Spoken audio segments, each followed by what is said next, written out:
घबरा के दिल ये कहता है कि मर जाएंगे, पर मर के भी चैन न पाया तो किधर जाएंगे। हाँ दोस्तों, बिल्कुल मर के अभी चैन नहीं मिलेगा। इसीलिए अगर आप ज़िंदा रहना चाहते हो तो घर पे रहो, बस घर पे रहो। गॉड ने कहा कि जीत हम इंसानों की होगी। क्यों? क्योंकि कुरान में एक वर्स है जिसमें गॉड कहता है human beings is the best among all creatures. मतलब हमने इंसानों को अशरफुल मखलूक़ात, मतलब बेस्ट क्रिएचर, 18,000 क्रिएचर है इस वर्ल्ड में, उनमें से सबसे बेस्ट क्या है? ह्यूमन बींग्स है। कभी आपने सोचा कि हम बेस्ट क्यों हैं? क्योंकि आपके पास दिमाग है सोचने के लिए, आप थिंकिंग कर सकते हो क्या अच्छा है क्या बुरा है। अगर यही बीमारी कोरोना अगर ये आज जानवरों को हो जाता तो क्या वो सोच पाता? नहीं सोच पाता, वो आपस में फैलाते रहता। लेकिन आज हम इंसानों को है, हम इसे हरा सकते हैं, जीत आपकी है। दोस्तों मुझे भी पता है आपकी फीलिंग्स। हम भी गली क्रिकेट के मास्टर थे, हम भी अगर बॉल नाले में गिरता था तो तीन टप्पा मार के फिर खेलना शुरू कर देते थे। लेकिन अभी सिचुएशन नहीं है, अभी जंग जीतने की है, अभी घर पे रहने का है, क्योंकि हमें जीतना है और जीत तो हमारी ही होगी। लेकिन उससे पहले कहीं आप हार ना जाओ, इसलिए दोस्तों घर पे ही रहो। ओके, आज के लिए इतना ही। तो मैं पिछले लेक्चर में आपको बताया था कि हमारा जो पूरे का पूरा वर्ल्ड हिस्ट्री यूरोप सेंट्रिक क्यों है। दूसरा, इसके लिए ये इसीलिए है, इसका आंसर है क्योंकि यहाँ इंडस्ट्रियल रिवॉल्यूशन हुआ था। और सबसे पहले कहाँ हुआ था? इंग्लैंड में। आज के डेट में ये सब कंट्री न्यूज़ में भी है, फ्रांस, स्पेन, ये है इटली, है ना, ये जर्मनी आज के डेट में न्यूज़ में भी है। दूसरा कारण क्या है कि यहाँ पे हमारा पढ़ना क्यों ज़रूरी है, सिर्फ यूरोप सेंट्रिक क्यों है, क्योंकि हम यूरोप के बारे में क्यों पढ़ते हैं। पहला रीज़न है कि यहाँ इंडस्ट्रियल रिवॉल्यूशन आया था। दूसरा रीज़न ये है कि इंडस्ट्रियल रिवॉल्यूशन क्यों आया था। अब ये सवाल हो जाएगा ना कि इंडस्ट्रियल रिवॉल्यूशन सबसे पहले यूरोप में ही क्यों। दोस्तों ये वीडियो आप यूट्यूब में कोई भी वीडियो देख लेना, ऐसा वीडियो और ऐसा क्यों और कैसे, हाउ एंड वाई करके कोई नहीं पढ़ाएगा आपको। ओके, आप वो एंड वेयर करते चले जाओगे, ज़िंदगी में हिस्ट्री समझ में कभी नहीं आएगा। इसलिए मैं आपको सिर्फ वाई एंड हाउ करके पढ़ा रहा हूँ। समझ में आया? तो इसीलिए सबसे पहले क्या कि इंडस्ट्रियल रिवॉल्यूशन यूरोप के बारे में क्यों पढ़ना है, क्योंकि यहाँ इंडस्ट्रियल रिवॉल्यूशन आया था। इंडस्ट्रियल रिवॉल्यूशन क्यों आया था उसको समझने के लिए हमें इंडस्ट्रियल रिवॉल्यूशन से पहले की घटनाओं पर नज़र डालना पड़ेगा। तो इंडस्ट्रियल रिवॉल्यूशन से पहले, है ना, यूरोप सेंट्रिक और 18-19 सेंचुरी के बारे में ही पढ़ना। 18 सेंचुरी में इंडस्ट्रियल रिवॉल्यूशन हुआ था और उससे पहले क्या क्या हुआ था। पहले कल्चरल चेंज हुआ था और दूसरा क्या हुआ था? रिफॉर्म हुआ था। चलो अब कल्चरल चेंज क्या है। सबसे पहले मैं आपको थोड़ा सा पॉइंट पिछले वीडियो में बताया भी था कि 14th सेंचुरी में इटली के लोग क्या करते हैं, अरब के साथ कॉन्टेक्ट करते हैं। तो देखते हैं कि ये लोग देखते हैं, ये अरब्स और ये इटली है, ये छोटा सा, और ये हमारा प्यारा भारत, ये अमेरिका, ये यहाँ अमेरिका है या मैक्सिको है। आज के डेट में ये सारे कंट्री न्यूज़ में है। तो ये देखते हैं कि ये अरब्स यहाँ के साइंस, यहाँ के कल्चर, यहाँ के हिस्ट्री लेकर के पूरी दुनिया पे अटैक करते हैं। जैसे भारत पे अरब्स ने सबसे पहले 710 से लेकर के 711 एडी में मोहम्मद बिन कासिम ने अटैक किया था, और फिर 1001 से लेकर के 1001 से 1027 एडी के बीच मोहम्मद बिन गौरी ने भारत पर 17 बार अटैक किया था। ओके, तो ये लोग क्यों ऐसा, इन्होंने भारत पर अटैक किया, दुनिया पे जीत कर रहा है, जंग जीत रहा है, लेकिन इनका अपना सिविलाइजेशन ये भूल चुका था। हम कब की बात कर रहे हैं, ध्यान देना, हम इंडस्ट्रियल रिवॉल्यूशन से पहले कि इंडस्ट्रियल रिवॉल्यूशन यूरोप में क्यों आया था इसकी कारण ढूंढने की कोशिश कर रहे हैं। क्योंकि यूरोप के बारे में क्यों पढ़ रहे हैं, क्योंकि इंडस्ट्रियल रिवॉल्यूशन यूरोप में आया था। और इंडस्ट्रियल, बार बार इसीलिए बोल रहा हूँ कि आपके ध्यान जाना चाहिए, इंडस्ट्रियल रिवॉल्यूशन यूरोप में ही क्यों, तो ये कारण इंडस्ट्रियल रिवॉल्यूशन से पहले ये कारण जानना पड़ेगा। तो क्या है, ये आपको समझ में आ गया ये पॉइंट कि अरब्स ने मिला था किसके साथ? इटालियन के साथ। फिर दूसरा एक एलिमेंट आया था जिसे हम बोलते हैं ह्यूमनिज़्म। जी हाँ दोस्तों, आपको अभी आप गिरने वाले हो, क्योंकि ये जब आप पढ़ लोगे ना तो आपको पूरा हिस्ट्री समझ में आ जाएगा। यही वर्ड, इसी वर्ड के इर्द गिर्द चारा पूरे के पूरे वर्ल्ड हिस्ट्री घूमता है, पूरी दुनिया घूमता है इसी के पीछे। पहला क्या है कि मैन इज़ कैपेबल। इस ह्यूमनिज़्म में पहला पॉइंट क्या है कि मैन इज़ कैपेबल। मैन में है ओमेन भी आएगा, कोई भी आ सकता है। मैन इज़ कैपेबल या क्रिएटिव, जैसे ही ये वर्ड आ जाता है इसका मतलब मैन कुछ कैपेबल है, मैन कुछ कर सकता है। मैन मतलब ओमेन कुछ भी आ सकते हैं, मैन मतलब ह्यूमन बींग से रिलेटेड। जैसे मैं हमने अशरफुल मखलूक़ात बताया, वही वर्ड आपको कोई भी धर्म गुरु, कोई भी मौलवी, कोई भी पंडित इस तरह की बात नहीं बताएगा। मैन कैपेबल या क्रिएटिव, जैसे ही ये वर्ड आया इसका मतलब दलित भी क्रिएटिव है, इसका मतलब वुमेन भी क्रिएटिव है, इसका मतलब लोअर कास्ट भी क्रिएटिव है, इसका मतलब सब कोई कर सकता है जो अपनी मेहनत पे और ताकत पे कुछ करना चाहता है। पहले क्या था ये सब सिस्टम यूरोप में कि सब के सब किसके कंट्रोल में था, सब के सब चर्च के।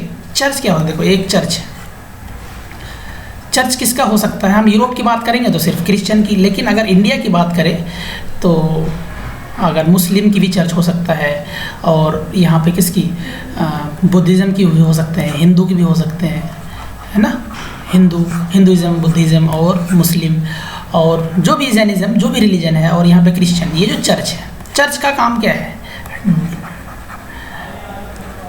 डेस्टिनी। जो डेस्टिनी ये बोलता है आपका जो तकदीर में लिखा हुआ है ना वही होगा। आप क्यों कर रहे हो ये सब, 4 दिन की ज़िंदगी है ना। जैसे हमारे बहादुर शाह ज़फ़र क्या बोलते हैं कि उम्र दराज मांग के लाए थे 4 दिन, 2 दिन इंतज़ार में और 2 दिन इंतज़ार में गुजर गए और 2 दिन आरजू में गुजर गए। क्या होगा बता, ऐसे ऐसे शायर आप पढ़ोगे, सूफीज़म पढ़ो, चाहे भक्ति मूवमेंट पढ़ो, सब के सब क्या कहते हैं, गॉड करेंगे। चलो चल करके हम लोग कहीं बैठते हैं, बैठ के क्या करेंगे, अपना मांगते हैं। ऐसा कुछ मिला ही नहीं आज तक, मैं नहीं कह रहा हूँ, ये स्कॉलर कह रहे हैं कि आप चाहे मुसल्ला बिठा, आप चाहे चादर बैठा लो, या फिर कहीं भी चले जाओ, जंगल में चले जाओ और क़यामत तक मांगते रहो खुदा से, अल्लाह से, भगवान से, कुछ नहीं मिलने वाला। ये हम नहीं कह रहे हैं, ये तो स्कॉलर कह रहे हैं। ये हमारा यहाँ का है कि आपके जब तकदीर में लिख दिया गया तो फिर आप क्यों मेहनत कर रहे हो, क्यों कोशिश कर रहे हो।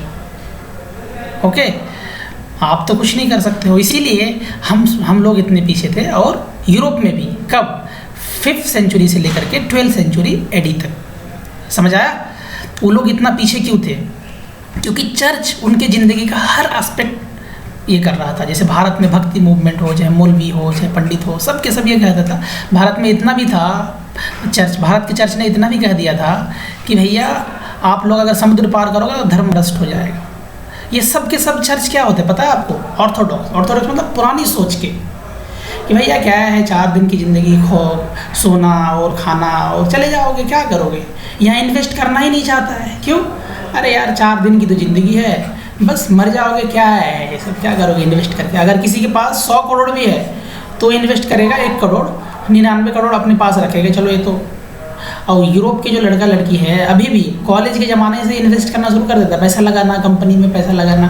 अब भारत में 100 करोड़ हो, अगर 1 करोड़ होता है तो जाकर 2 लाख लगाता है, 98 लाख अपने पास रखता है, कहीं ख़त्म ना हो जाए। क्यों, 2 दिन की ज़िंदगी है। ये पेप्सी, ये बर्गर, ये मैकडी की दुनिया मिल भी गया तो क्या है दुनिया, कुछ नहीं है, तो क्या करोगे।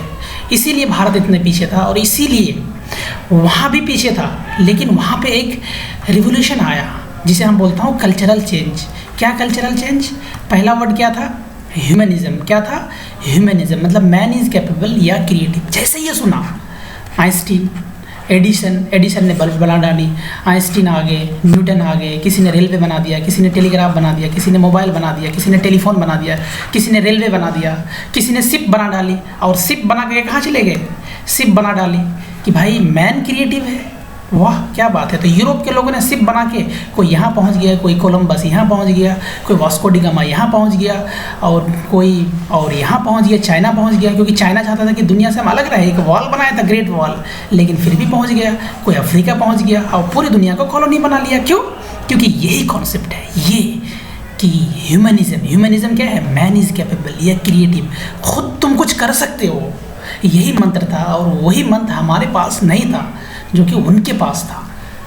ठीक है, 1 मिनट, समझ में आया। तो दिस वर्ल्ड इज, और दूसरा कॉन्सेप्ट क्या था, दूसरा कॉन्सेप्ट ये है, आप सुनो, दिस वर्ल्ड इज इम्पोर्टेंट। जैसे ही कहा कि ये वर्ल्ड इम्पोर्टेंट, किस में, ह्यूमनिज़्म में। ये किस में पढ़ रहे हैं हम, ह्यूमनिज़्म में दो पार्ट है, मैन इज़ कैपेबल या क्रिएटिव। आदमी कुछ कर सकता है, जैसे कर सकता है। उन्होंने हवाई जहाज़ बनाना, उन्होंने बल्ब का आविष्कार कर डाला, बिजली का आविष्कार कर डाला, दवाएं, मेडिसिन, सब कुछ। ये पहले नहीं था, पहले सब के सब किसके कंट्रोल में था, चर्च के कंट्रोल में था, है ना, सब कुछ चर्च के कंट्रोल में था। लेकिन बाद में ये कब आया, इंडस्ट्रियल रेवोल्यूशन से पहले ह्यूमनिज़्म एक कॉन्सेप्ट आया। दूसरा क्या है, दिस वर्ल्ड इज़ इम्पोर्टेंट, ये दुनिया इम्पोर्टेंट है। जैसे ये इम्पोर्टेंट आया तो लाइन बदल गई। जैसे जैसे क्या, दिल मांगे मोर, कल हो ना हो, ज़िंदगी ना मिलेगी दोबारा। वैसे ये सब मेरा फेवरेट मूवी है, ठीक है। तो ये सब वर्ड चेंज हो गया। क्यों? क्योंकि अब तुम कुछ कर सकते हो। जब कुछ कर सकते हो मतलब मैन ही इम्पोर्टेंट है, ये दुनिया कुछ इम्पोर्टेंट है। समझ रहे हो आप? ये जब दुनिया इम्पोर्टेंट है ना, जब ये दुनिया इम्पोर्टेंट है, क्या है, सॉरी, तो वर्ल्ड इज़ इम्पोर्टेंट। जब वर्ल्ड ही इम्पोर्टेंट है तो क्या चाहिए हमें? तो बेटर लाइफ चाहिए।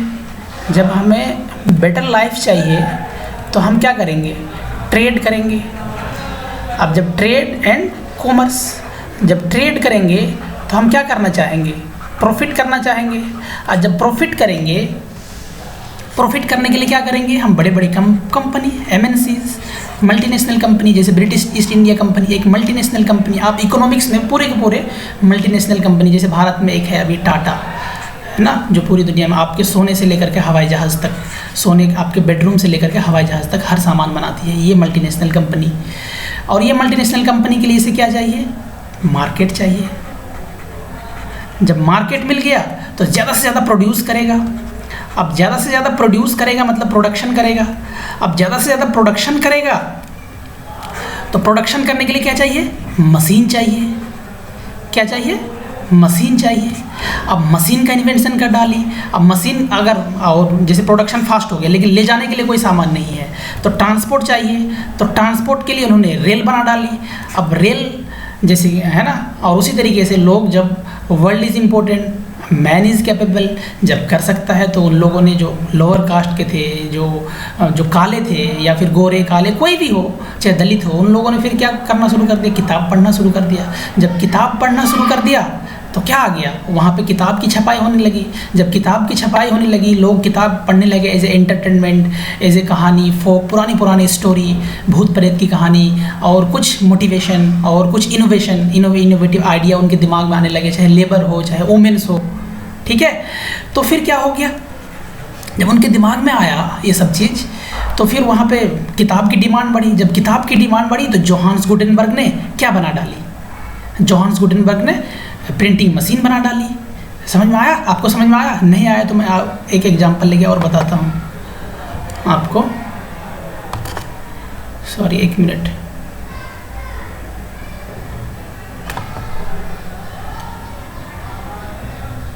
चलो, जैसे कि सपोज करो कि अब यहाँ पे क्या कॉन्सेप्ट आया था? सॉरी,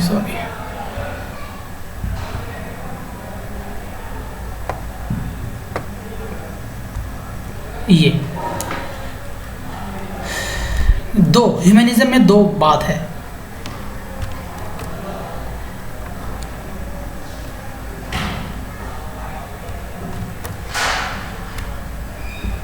दिस वर्ल्ड इज, पहला बात क्या है?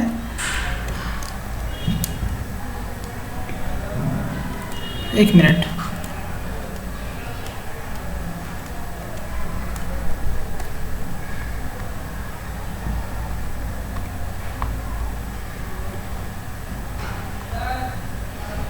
ह्यूमनिज्म में पहला बात क्या है?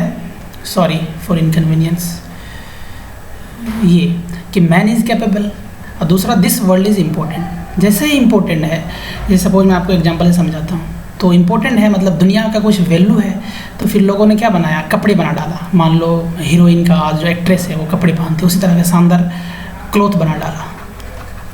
मतलब क्लॉथ जब बनाते तो इसे बोलता हूँ वीविंग। तो अब जब क्लॉथ बना डाला तो क्लॉथ की तो डिमांड बढ़ गया। जब डिमांड बढ़ा तो वीविंग मशीन चाहिए, तो वीविंग मशीन को बना डाला। अब जब क्लॉथ कपड़ा बन गया, अब कपड़ा की डिमांड बढ़ गया, तो कपड़ा बनाने के लिए क्या चाहिए? धागा, तो यार्न मशीन चाहिए। फिर यार्न मशीन बना डाली। फिर यार्न मशीन के बाद क्या चाहिए? कॉटन चाहिए, तो कॉटन को सीड से अलग करने के लिए मशीन चाहिए। तो फिर उन्होंने एक ऐसा मशीन डेवलप कर डाला जिसमें, है ना, कॉटन एंड सीड्स को सेपरेट करने वाली मशीन। देखो आप समझो, पहले क्या बना? कपड़ा। फिर कपड़े की जब डिमांड बढ़ी तो क्योंकि invention is necessity is the invention of mother. Necessities ही सब चीज़ का invention, mothers necessities is the invention of mother. जरूरी पड़ी किसकी? कपड़े की। तो कपड़े बनाने के लिए क्या चाहिए? मशीन चाहिए ना, वीविंग मशीन। तो वीविंग मशीन बना डाली। जब वीविंग मशीन की अगर हम बात करें तो इसके लिए क्या चाहिए? धागा चाहिए। तो धागा बनाने वाली मशीन बना डाला। फिर ज़्यादा से ज़्यादा जब क्या चाहिए? कॉटन चाहिए। तो कॉटन की खेती करने लगा। जब कॉटन की खेती करेगा तो अगर हम ट्रेडिशनल पुरानी तरीके से अगर कॉटन की खेती करेंगे तो नहीं होगा ना ज़्यादा से ज़्यादा कॉटन। तो हम उसके लिए टेक्नोलॉजी में जैसे कि HIV सीड्स है ना, उसी तरीके से बिजली और पानी और फर्टिलाइजर्स का यूज़ करके ज़्यादा से ज़्यादा खेती करना शुरू कर दिए। समझ में आया? तो यूरोप इतना आगे क्यों था? क्योंकि इंडस्ट्रियल रिवोल्यूशन वहाँ हुआ था। और इंडस्ट्रियल रिवोल्यूशन क्यों हुआ था? क्योंकि वहाँ पे ह्यूमनिज्म एक कॉन्सेप्ट आया था जिसका मतलब होता है मैन इज़ कैपेबल या क्रिएटिव। दूसरा, दिस वर्ल्ड इज़ इम्पोर्टेंट। जैसे ही ये सुना, ये सुन करके ये पूरी दुनिया में फैल गया कि हम कुछ कर सकते हैं, ये दुनिया कुछ इंपॉर्टेंट है। पैसा लगाना शुरू कर दिया, जहाज़ बना डाली, जहाज़ बना करके पूरी दुनिया चली गई। और इसी तरीके से दुनिया के हर चीज़ आप अपने आसपास देख लो, कोई भी ऐसी चीज़ नहीं है। बड़े बड़े साइंटिस्ट कहाँ के थे? यूरोप के। लेकिन आज भी हम इस कोरोना के दौर में आप देखते होंगे कि व्हाट्सअप यूनिवर्सिटी से आप ऐसे ऐसे चीज़ पढ़ते होंगे कि कोई बोलता गर्म पानी पी के कोरोना ठीक हो जाएगा, कोई बोलता है हमारे अल्लाह तो हमें होगा ही नहीं, कोई बोलता है हमें चलो गोमूत्र पी लो तो ठीक हो जाएगा। बताओ। और जहाँ पे लोग, वहाँ पे यूरोप के कंट्री के लोग इन्वेंशन और वैक्सीन के खोज में लगे हुए हैं और इंडिया के लोग इस तरह की चीज़ में लगे हुए हैं। इसीलिए हम इतना पीछे हैं। वहाँ के वुमेन्स को देखो, जैसे मैन इज़ कैपेबल, तो मैन में दोनों ही है, वुमेन भी। जैसे ही आया तो क्या हुआ? वहाँ के जो वुमेन्स है वो बाहर आई, तो वुमेन भी कर सकती है, वुमेन भी जॉब कर सकती है, वुमेन भी बाहर घूम सकती है। ठीक है, तो वहाँ वुमेन भी नेता बन सकती है, लीडर बन सकती है। 12 बजे रात को वो भी घूम सकती है, वो भी है ना डांस कर सकती है, वो भी जॉब कर सकती है, कोई मना नहीं है। जब मैन क्रिएटिव है तो मैन में मतलब वुमेन भी आएगा। तो वुमेन, इसीलिए वहाँ पे वुमेन्स को इतना राइट मिला है। वो भी बुलेट चला सकती है, वो भी घूम सकती है, वो भी इंजॉय कर सकती है, जिस तरह से यहाँ पे मेल। हमारे देश में अभी थोड़ा बहुत चेंज है, पॉलिटिकल राइट है, लेकिन अभी भी सोशल राइट नहीं है। अभी भी कोई लड़की अगर इस तरह का जॉब करना चाहे, फ्री रहना चाहे, घूमना चाहे, लेकिन हमारा सोसाइटी आज भी अलाउ नहीं करता है, इतने दिन के बाद भी। ओके, तो आई होप आपको समझ में आया होगा कि यूरोप के बारे में हम क्यों पढ़ते हैं। क्योंकि यहाँ इंडस्ट्रियल रिवोल्यूशन आया था, और इंडस्ट्रियल रिवोल्यूशन आने की वजह से क्या हुआ? ज़्यादा से ज़्यादा यहाँ पे मशीन डेवलप्ड हुआ। जब ये मशीन डेवलप्ड हुआ तो यहाँ पे ये लोग मशीन क्यों बनाए आपको पता होना चाहिए, क्योंकि लाइफ इंपॉर्टेंट है, हम अपना ज़िंदगी जीना चाहते हैं। बल्ब बनाया, ये बनाया, इसको बेचने के लिए क्या चाहिए? इसे दुनिया में, इसे बेचने के लिए इसे क्या चाहिए? दुनिया में मार्केट। जब इसे मार्केट चाहिए तो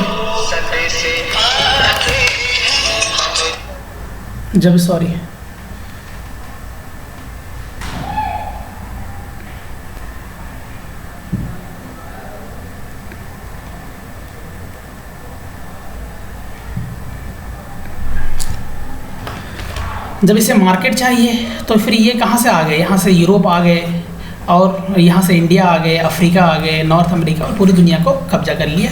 समझ में आया हो? थोड़ा थोड़ा आपको समझ में आया होगा, जो भी आप 100% आपको समझ में आया होगा। देखो, एक रिफॉर्मेशन भी आया था दूसरा, ये सेकंड पॉइंट होगा। पहला क्या था? रिनेसेंस, या फिर जिसे बोलता हूँ कल्चरल चेंज। कब? इंडस्ट्रियल रिवोल्यूशन से पहले। दूसरा रिफॉर्मेशन, जैसे चर्च सब चीज़ कंट्रोल करता था, जैसे कि टैक्स कलेक्ट करना चर्च का काम था। चर्च मतलब जैसे चर्च के जो हेड होते हैं, Roman Catholic church, marriage have to be registered by church, है ना। जितने भी शादियाँ हैं आपको रजिस्टर्ड करना पड़ेगा। कन्फेशन मतलब हर 2-3 महीना के बाद आपको आके टैक्स देना पड़ेगा। किसको? चर्च में। क्योंकि आप क्या है, क्योंकि आपने 2-3 महीने में कुछ गुनाह कर लिए होंगे, तो उस गुनाह के बदले में कुछ टैक्स दोगे ना, हम ही तो आपका गुनाह ख़त्म कराएंगे। ये तो हमारा ही चर्च, जैसे कोई भी रिलीजन का हो, इस्लाम हो, चाहे मुस्लिम, चाहे हिंदुज़म हो, चाहे बुद्धिज़्म हो, हर किसी में यही है कि वो ये सोचते हैं ना, जो आपका जो डेस्टिनी है वो PDF में लिखा गया है, ये वर्ड में कन्वर्ट नहीं हो सकता है। जबकि ये गलत बात है। हमारा डेस्टिनी ये किस में लिखा हुआ? वर्ड में ही लिखा हुआ है। हम चेंज कर सकते हैं इसे। समझ में आया? अब जो आपको पहला पार्ट में आपको बताए थे, PDF मतलब आपका जो डेस्टिनी है, तकदीर है, जो लिखा हुआ है, बस आ जाओ, बैठ जाओ, मांगो, और मांगते रहो ज़िंदगी भर, कुछ नहीं मिलने वाला है ना। ये हम नहीं कह रहे हैं, स्कॉलर कह रहे हैं। ठीक है, बार बार मुझे ब्लेम मत करना कि सर आप रिलीजन के खिलाफ चले गए।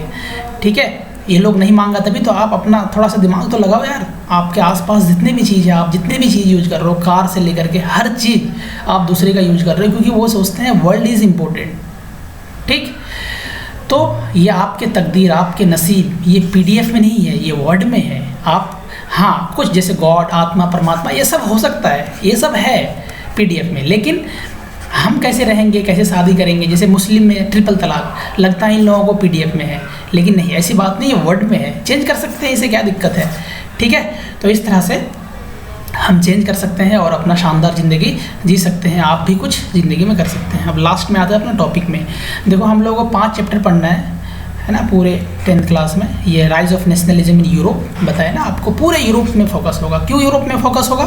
क्योंकि इंडस्ट्रियल रिवोल्यूशन आया था। इंडस्ट्रियल रिवोल्यूशन क्यों आया था यूरोप में पहले? क्योंकि वहाँ पर कल्चरल चेंज आया था और दूसरा रिफॉर्मेशन आया था। उस रिफॉर्मेशन में एक चीज़ बताना भूल गए थे यहाँ पे कि स्टेट और चर्च के बीच, स्टेट क्या होता है, देश, और चर्च के बीच एक बहुत बड़ी लड़ाई होती है। इसी बीच मार्टिन लूथर किंग नाम का आदमी 95 थेसिस लेकर के चर्च के सामने लटका देते हैं और वो चीज़ रिलीजन में कुछ चेंज चाहते हैं, क्योंकि ये हर चीज़ में अपना अधिकार जमाना चाहते हैं।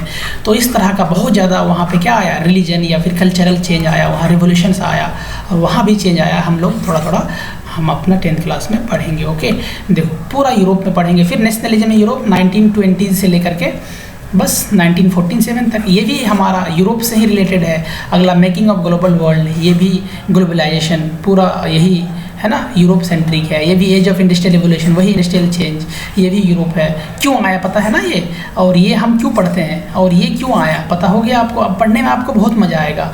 Print culture and the modern world. Print culture क्यों आया आपको पता होना चाहिए। यूरोप में ही क्यों आया, आप देखोगे यूरोप में ही प्रिंट कल्चर सबसे पहले आया था, जबकि इन्वेंशन चाइना है, चाइना ने इसे इन्वेंट किया था, लेकिन सबसे ज़्यादा यूरोप में फैला क्योंकि वहाँ इंडस्ट्रियल रिवोल्यूशन आया। इंडस्ट्रियल रिवोल्यूशन क्यों आया? क्योंकि वहाँ ह्यूमनिज्म का कॉन्सेप्ट आया था कि आप कुछ कर सकते हो, तभी वहाँ पे मशीन बनाए और पूरी दुनिया में बेचा, और आज वो दुनिया में इतना आगे है। आज के लिए इतना ही। Thanks lot for listening. जय हिंद और जय भारत। जय हिंद, जय भारत। स्टार्ट।